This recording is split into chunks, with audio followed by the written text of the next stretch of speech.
you could write a minute, Burn so it you to the have it. ground. Not that we do text corrections or anything, but you need to study. Okay, do I have some people who would be willing to go and listen to that?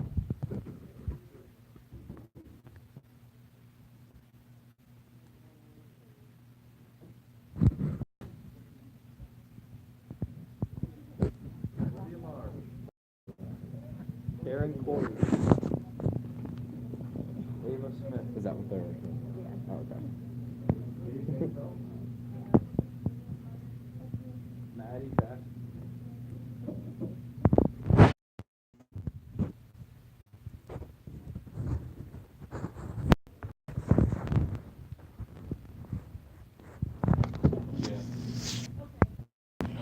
The best answer is nucleic acid or DNA or RNA, not one or the other.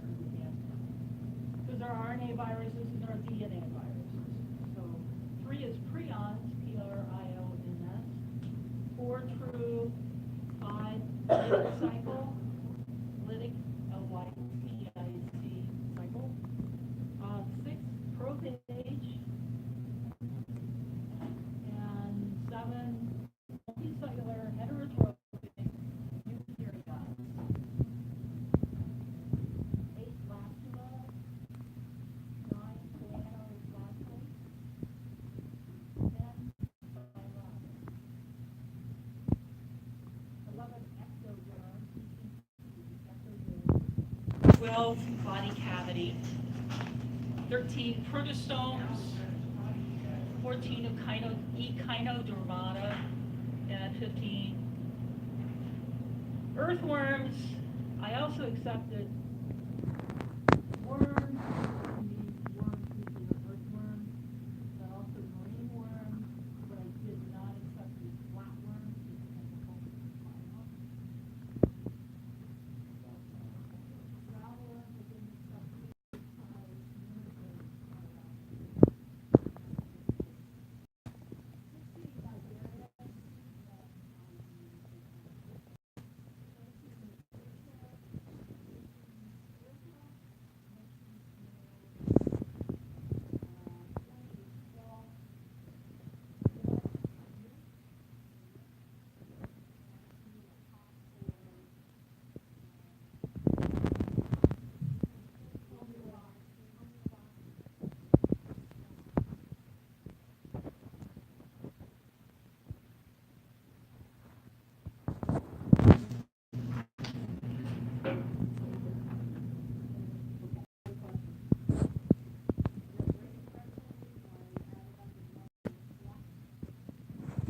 Including the extra credits, and then put it on 20.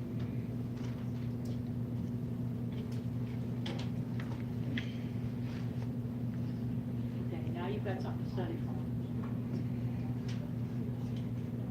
Any other questions?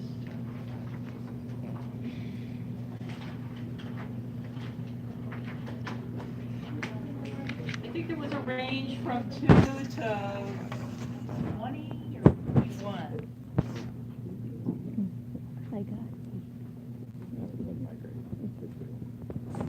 I thought I was gonna get that too. Yeah.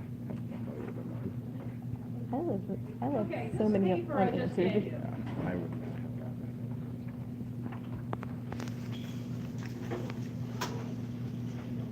This is just partially filled in with some of the highlights. And I'd like to kind of keep it all during our vertebrate discussion. And as we look at the schedule for today, we're supposed to be vertebrates at least fish through reptiles. And then on Wednesday, we're supposed to be discussing in more detail birds and mammals. And then there'll be a quiz on Friday again, and it will just Shoot be it. over chapter 34, which will be all the vertebrates section. And then we will start talking about introduce C55, ecosystems of restoration ecology. It's already posted, I believe, because we got that one in early. And then there's another ecology chapter as well. And then after spring break, which spring break is next week,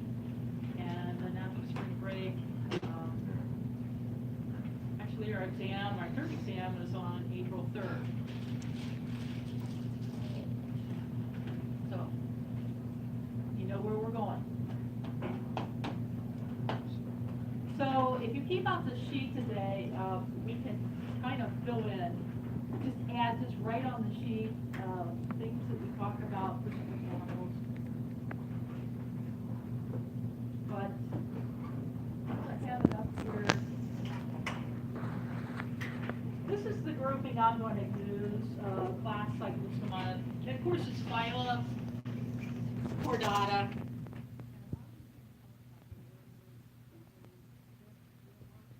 Phyla that are still considered to be invertebrates, that are not truly vertebrates. So I'm really going to emphasize the vertebrates, the ones who have backbones. Cyclostomata, the round mouth. Jawless. In fact, jawless you see as the main characteristic. And the lamprey is going to be the main representative, an external parasite that attacks the fish, another organism in the water, and sucks nutrition out of the host. Of course, is whoever they live off of. They do have gills. I didn't add a lot of other stuff here. They are, everybody know what ectothermic means? Cold-blooded. Okay, so write that down. Endothermic means you get your temperature regulation from the inside. Yes. Have you ever heard of lancets before? Yes. Would they fall in that class? The lancets fall in that, is it the hemichordata or the urochordata grouping? When I had that on the board before we left the other day, it's subphyla, but they're not vertebrates. And so, in other words, their notochord, their bristle-like rod,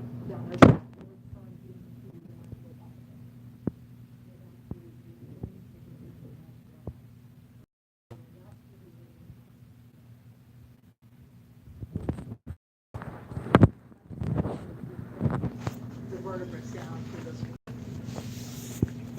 They're like kind of incomplete vertebrates almost. They're like Complete vertebrates, so the backbone is really. right, they are, and that's why they're not officially in this group, but they are in the Phylochordata. Then, these are all fish, Cyclostomata, Chondrichthyes, Osteichthyes. In fact, Osteichthyes is my preferred. It's not really what your book uses, but it does use it in one place, but not the other places. And oste means what did we say the other day? Bone. Bone. Chondrict refers to cartilage. So the chondrichthyes are the cartilaginous fish. They keep their cartilage skeletons throughout their life. It doesn't really ossify and turn to bone. And then the bony fish would be your typical perch and salmon and all those, like what we did the electrophoresis on, and many, many others. Even seahorses. The hippocampus. So cartilaginous, chondrichthyes, cartilaginous skeletons, they are ectothermic. I didn't fill in much with them yet. When sharks raise skates, skates are very much like rays. Their second set of fins are kind of wider. They're flattened to like a ray. Osteichthyes so include most of the fish that we're used to. Scales, their integumentary system, which is their outer body covering, has scales. Of course, all of these groups are still, with the exception talked about on Friday, they are in the water. These are all fish that live in the water, and they do have gill. We're going to watch for an improvement in the heart as we move up the scale to the most complex. We're going to start down here with the fish having a two-chambered heart. It has one atrium and one ventricle. And then we're going to move up, as you can see, amphibians have like a three-chambered heart. reptiles have more than a 3-chamber, but not a 4-chamber usually. And then it's only when you get to birds and mammals that you have a 4-chambered heart with 2 atria and 2 ventricles. In terms of how they fertilize when they sexually reproduce, this also becomes a trend that we look for. You start out with external fertilization, which is not very efficient in most cases. Okay, typical example of fish, a bony fish. Like if you have a pond that has bluegills and bass, you'll start to see spawning occur. And what will happen is the female fish that have eggs will come into the shallow area of the pond, and the fish, she will, okay, I'll use my hands. Okay, say this hand is the fish, and of course you've got this dorsal fin up here and so forth. She will get real close to the bottom of the shallow area, and she'll wiggle, and she'll wiggle as she turns around. And she'll keep doing that, and what she's actually doing is with making waves and currents, she's actually creating a shallow crater down.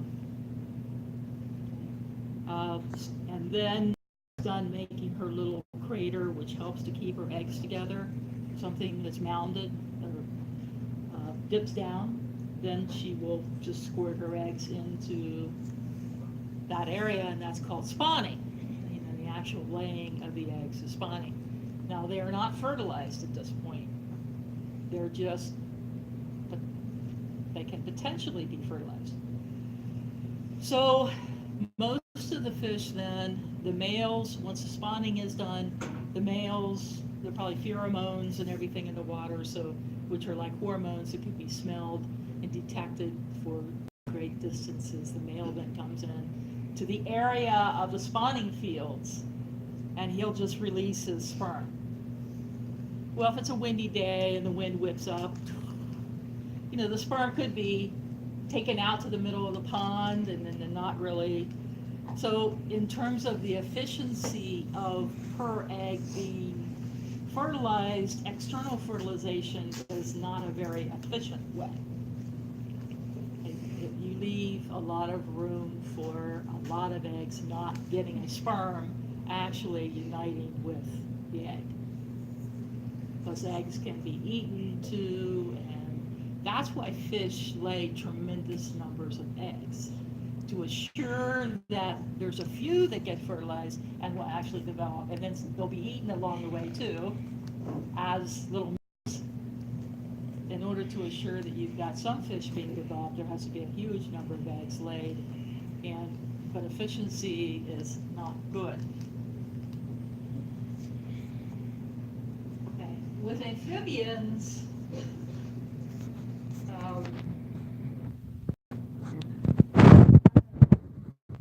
the fish is kind of transitioning to land, and of course the most terrestrial of the amphibians is the toad, and our Claremont County toad is sort of a brownish looking,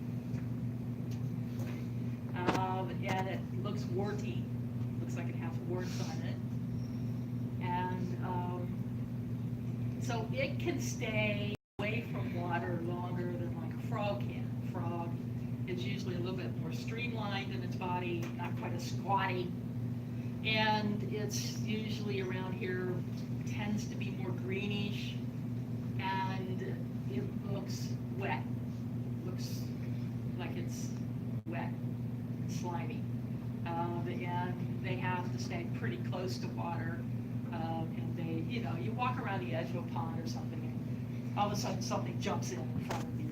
That's oftentimes a frog that jumps in, and you have to be careful that it doesn't scare you so much that you fall in the pond, you know. But so, but they have to lay their eggs. The way they fertilize is more efficient down the way fish do. What about the giant bullfrogs that we get around here too, the ones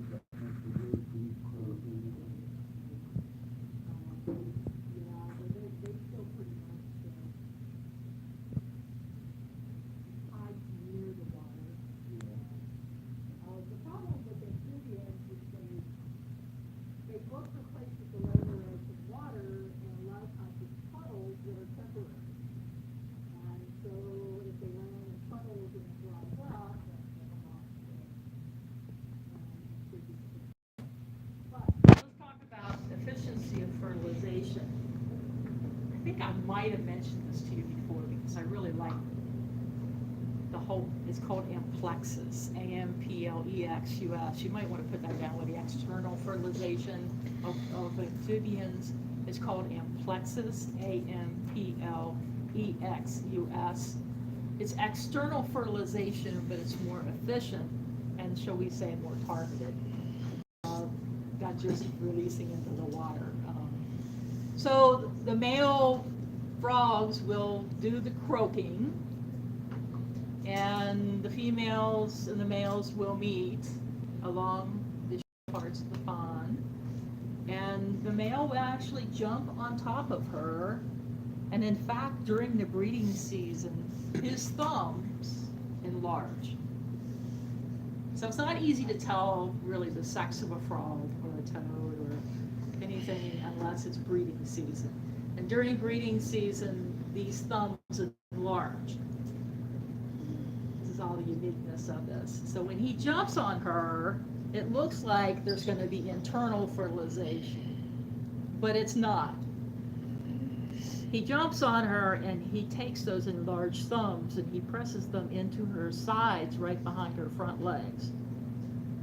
And then he presses down on her body with his body in the more posterior part, where as she lays her eggs into the water, he sprays his sperm on top.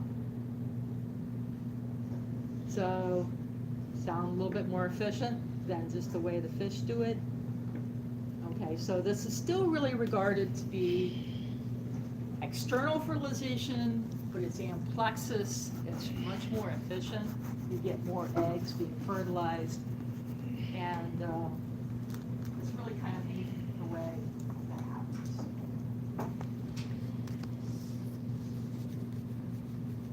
They have a 3-chamber heart. They have 2 atria and a ventricle.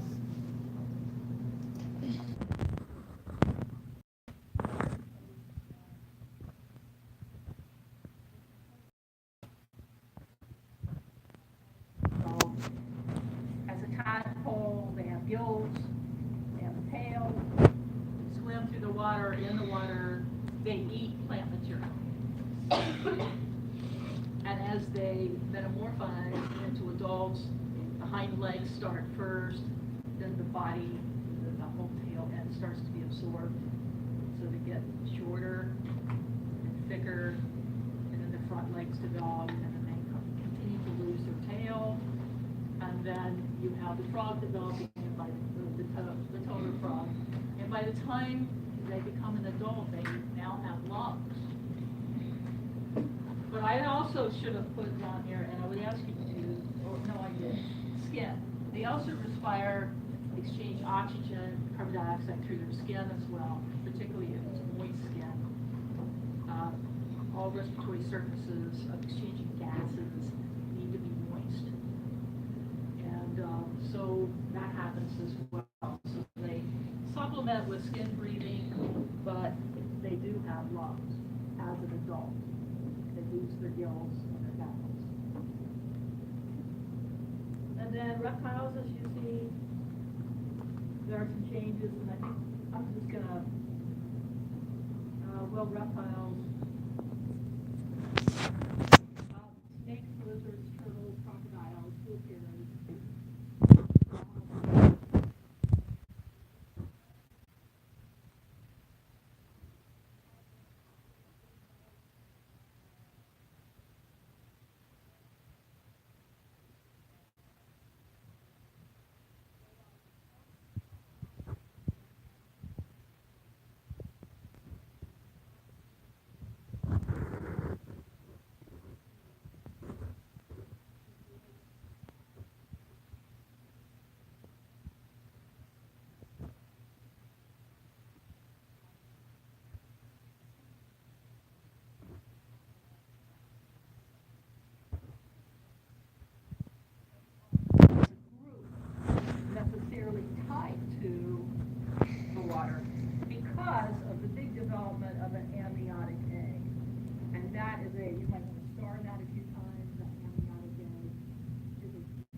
Aves, I listed it as aves, those are birds, but you know, phylogenetically,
probably, but,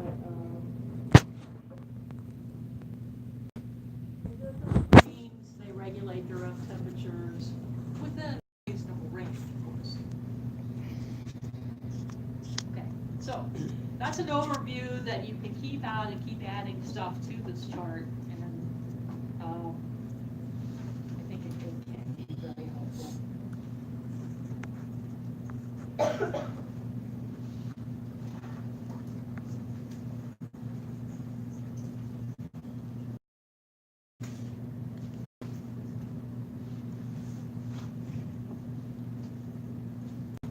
Let's see what's on Blackboard.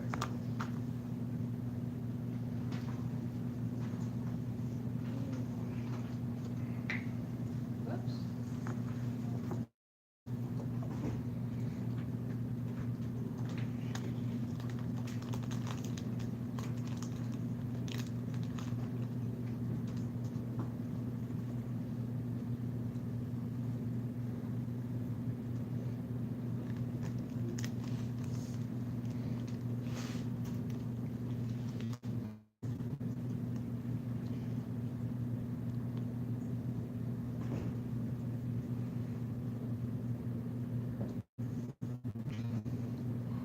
Exam 3, chapter outlines.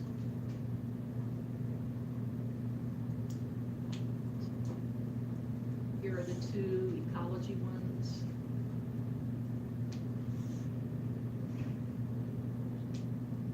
Okay, here's Mickey's vertebrate 1, chapter 34, which is really what we're doing.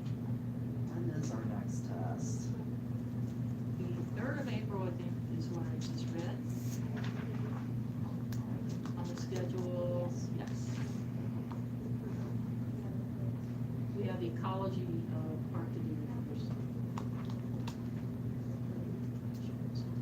That's the last day before spring break. No. Spring break. No, we have, spring break is next week. Yeah, I'm saying the last day before break is Friday. Do you mind if I get this, because this could be an important phone call? family emergency, and I'm gonna have to leave.